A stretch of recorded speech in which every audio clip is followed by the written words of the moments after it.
So it was a 90-second slot. Yeah. Is it true that it's a million for 30 for 3 minutes, 500K for 90, or you can't say? So um I don't know, and there's various reasons why. There's more than one reason why I don't know. Okay. Um it's an expensive show, I know that. Yep.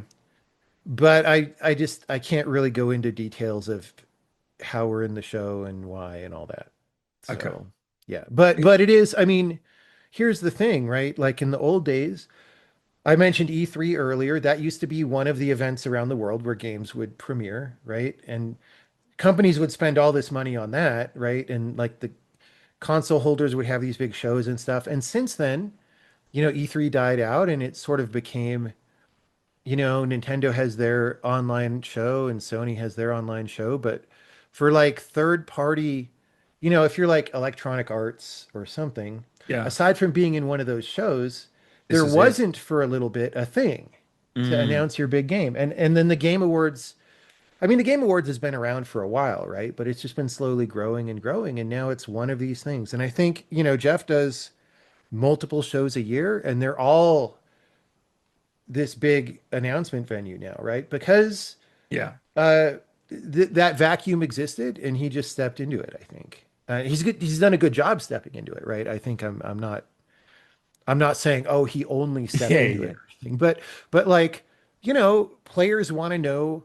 So part of enjoying video games is having that moment where you get surprised by something that's announced that you didn't expect, or getting more information about some game that you're already were looking forward to and all that. And like not having a consistent thing for that is a little bit of a bummer. So that part of Game Awards, I think, has been really nice. Your publisher handle most of it and that kind of stuff and talk to Jeff and his team, or do you get a hand in that at all? Or you can't say that either. So Jeff, I actually uh talk to him personally most of the time, Okay. just because there wasn't that much coordination needed. It No, was no. like we talked a little bit in advance about what it would be like, but then it was like, give us a trailer by a certain time. But like, Jeff, I see him around at game developer events and he's always been very proactive and interested in games. He's actually asked me for years, like, hey man, when's your next game coming out? And I'm always like, it's not ready yet. It's not ready yet. But as you can see, finally, we're getting close to ready. Does it get easier to say that it's not ready yet as the years go on, or does it get harder? In the beginning, it's easy because you're not that far in development Mm, and you're maybe not expecting it to be a 10-year long mega project yet. yeah. And then sometime around the middle, when it's like, oh God, this has turned like we're 4 or 5 years in and it's half done. What? Yeah. Um, then it starts getting really hard, honestly. Like there's a Yeah. period this is the longest development, but I've done a number of long developments now. And there's always some point where you're pretty far in that you've been doing this for a really long time, but you're also far enough from being done that you can't really see the route to being done. It's like when you Really? travel through the desert and you're in the middle of the desert and everywhere you look there's like desert all around and you're just like, look, if we keep going this way, probably we'll get out of the desert and But back to is that the civilization. perfectionist coming out? No, I mean it's No? really so with a game like this, I don't know. I mean, if I had so there was a moment, we started this game in 2016. Around 2020, 2021, of course, there was all this COVID lockdown stuff that the world decided to do. And that was a sort of a big distraction because you're Of just course. thinking about how do we adapt to this and all that. Everybody's remote now and working from home and whatever. But then sometime during the middle of that or toward the end of that, I was like, yeah, we've been working on this game for like 4.5, 5 years, and we're not even close to done. I don't even know how close we are to done. That's rough. Um, but from there you have a bunch of choices. It's like, do we drastically cut down the game and ship it in a certain amount of time? I think that's what a lot of people would do. Definitely didn't do that with a We didn't do thousand plus that. puzzles. In part, yeah. I think a lot of games that do that end up a little disappointing, right? And Mm. you even talk to people like, oh, we had to scope the game, and they're always a little disappointed in what they shipped. And so I was just like, look, we're just going to keep going and we're going to do this game and we're gonna see how it goes. And it's a really good game, but man, it took a long Can time. I? Yeah, Yeah. well, it's going to be worth it. I'm sure of it. The funding aspect. Did you have a publisher this whole time, No, or how did that so work? it was mostly self-funded.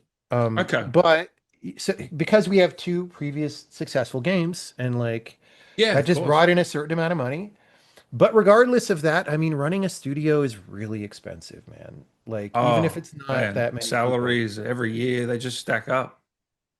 Dude, I don't even know. Like I look at these big game companies, they must be so incredibly expensive, right? Oh But for us, yeah, I mean, there came a point where it's like, well, we spent pretty much all the money and we still have some income, right, from the games, but if I look at the amount, like the team size that that income would support and the amount of work that we want to do for launch, it's more than that, right? And so we signed with our publisher Arc Games to get some completion funding, was one element of it, just to fund us for like this last year, year and a half. when was this? And Was then this 23?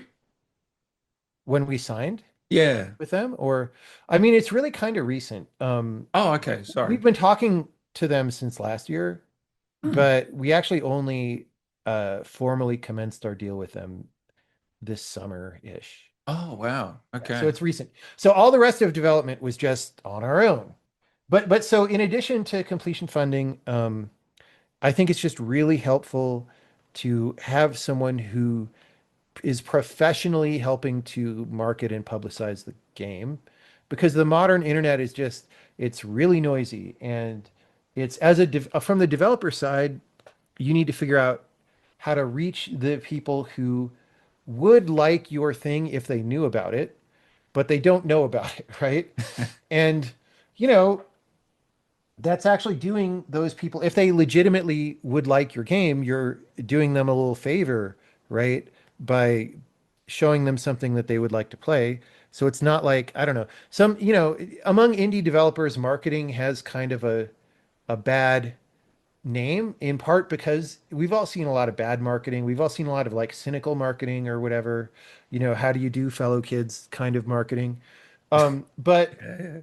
but there is an honest version of it that's just like, look, here's what we've got. Here's why it's different from other things and why you might be interested in it. And then you just try to reach the people who are interested in that. And that's just been getting harder and harder to do as the internet becomes more noisy. And I knew so then, we could in-house like hire a marketing company and hire a PR firm and do that. And it's just though us being a small developer, I would have to oversee that. And I'm just not gonna because we're gonna have so many problems.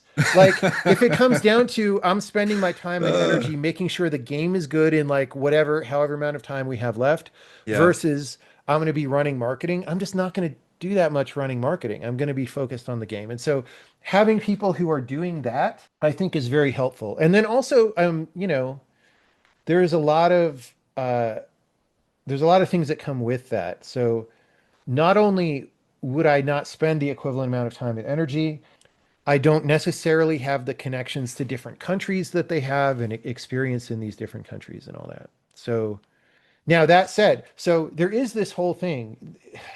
I mean, I talked to quite a few publishers when we were looking at this, and one of the reasons you always would sign with a publisher is, oh, we're going to do marketing, and some of the publishers don't really do that much marketing that you wouldn't have done yourself, right? And so this is always the choice is like try to make sure they're really going to do a good job. And as a developer, that's part of what you're doing is when you talk to the publisher, you just see how they react to questions that you have or see the way they talk about your game or previous games that they've published or whatever and just is this the right person to work with, right?